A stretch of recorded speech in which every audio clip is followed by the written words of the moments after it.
What's happening, people? Welcome back to the channel. In this video I'm going to be explaining how I like to create stencils for tattoos on Procreate with just the click of a few buttons.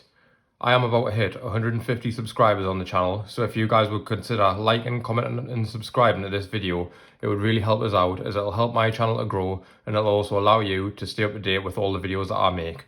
That being said, let's get into the video.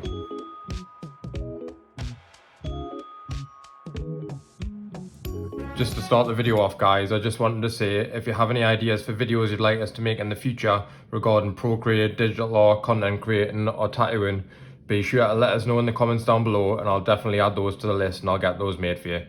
But that being said, with regards to this video and creating tattoo stencils on Procreate, we'll get rid of this and we'll start completely from scratch so you can see how I actually go about it.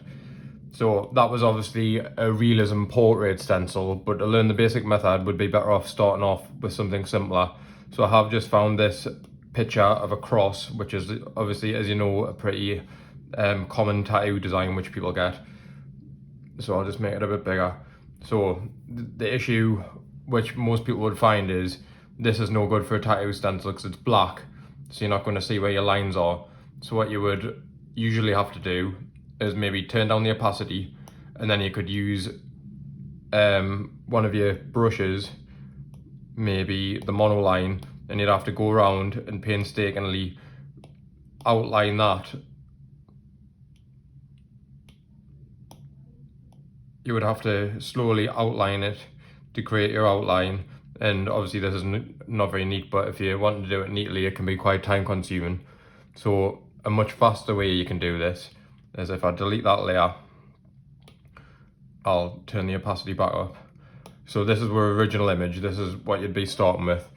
What I would do is I would duplicate this layer.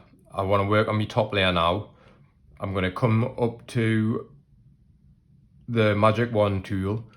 I'm going to select curves and I want to bring that up to there and bring this back down to here, and you can see already we're starting to form a small outline, but it's not really thick enough to be printed out on most tattoo machines.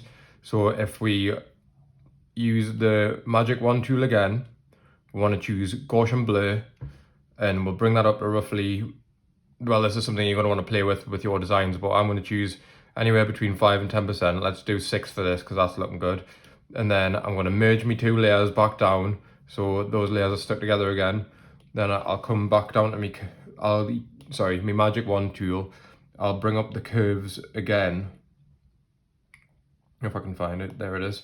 And now you want to play about with the curves until you get your outline that you're looking for. I normally find if you have the first one in the top corner, the last one in that top corner, and you bring the middle down, and there it gives you a nice bold outline. Now that could be easily printed out on any stencil machine, or you could obviously print it out on paper and run it through one of the older style like thermal printers. So that's how I would do it with like more of a simplistic design. But in the next clip I'm going to show you a couple of extra steps where we can do this with more realism art, such as portraits and things like skulls and all that kind of thing. Okay, so stick around for that and I'll show you in the next clip. Okay, so this is going to be pretty similar to the thing we've just done with the cross, but with it being a more realistic image, there are a couple of extra steps we need to do. So I've chosen a image, just this portrait of Eminem. Let's fit that to canvas. Now the first thing we want to do is, this is obviously a color image, so let's come up to the magic wand tool. We're going to choose hue, saturation and brightness. I'm going to turn the saturation right down, which is going to allow us to make that black and white. Now if we're working on something like a skull or something like that, you might want to adjust the brightness, because that'll allow you to bring the shadows up or down depending on what you want. So if you're working on quite like a gothic image of a skull, you might want to bring that brightness down to really make the shadows pop. But for this we're just going to leave it at 50%, well 51. So now we've made it black and white. Click off the magic wand tool. We're going to come up here. If you swipe left on your layer, it allows you to duplicate that layer. So now we've got two of the same layer. For the time being we're going to be working on this top layer now. So I want to come up to this little N. If I click on that, it brings up this drop down menu. And I'm going to scroll down until I find where it says divide. Now that's going to make it disappear, but that's fine. The image is still there, we just can't see it. So set that to divide, click off it, and as you can see, we're still on the top layer here. Now, I come up with my magic wand tool, and I want to go to Gaussian blur. Now, this is one of the steps that you're going to have to find the right percentage for you. Anywhere between normally 4 and 10. Let's just try something like 7 for this. But like I say, it's something you're going to have to play around with. Now you can already see the images come back and it's starting to take shape to what we want. So now I'm going to come down to me layers again. And if you've watched me other videos, you'll already know this, but you take your finger and thumb and you pinch them together to make them back onto one layer. Now I click off that, and I'm going to come up with my magic wand tool one final time, find curves, bring up the curves, and again this is something else you're going to have to play around with depending on the image you're creating, but I normally find it best to darken it from this end, and you'll see that it starts to bring those shadows back and create something that looks quite good for a tattoo stencil.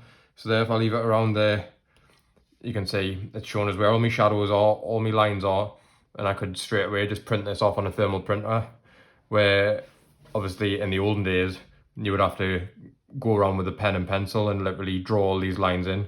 So that's just one way that I find very easy to make me tattoo stencils on Procreate.